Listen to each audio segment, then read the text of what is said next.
అసలు కాశీలో ఈ గుడి గురించి ఎంత మందికి తెలుసు?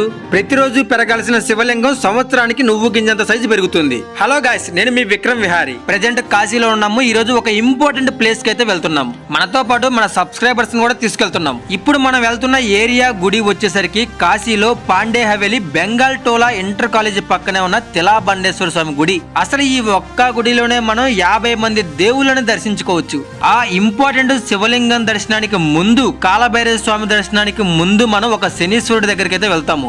చూడ్డానికి మామూలు శనీశ్వరుడి విగ్రహం అనుకోవద్దు, స్వయంభు శనీశ్వరుడు. ఇక్కడ ఒక్క దీపం వెలిగిస్తే మన శని మొత్తం పోతుంది. నేను ఈ ఒక్క గుడిలోనే నవగ్రహ శివలింగాలను చూశాను. ఇప్పుడు వెళ్దాం స్వయంభు శివలింగాన్ని చూడడానికి. శివలింగం చుట్టూ ఒక్కసారి తిరిగితే భూమి చుట్టూ తిరిగిన దాంతో సమానం అంట. ఉదయాన్నే 7 గంటలకు వస్తే మన చేత్తోనే అభిషేకం చేయొచ్చు. అదే సాయంత్రం రాత్రి 7 గంటలకు వచ్చామంటే ఇక్కడ జరిగే పూజ మామూలుగా ఉండదు. సరిగ్గా రాత్రి 7 గంటలకి గుడిలో గంటలు మోగిస్తూ డమరక నాదంతో జరిగే పూజ ఇది కనీసం మీ ఊహకు కూడా అందదు.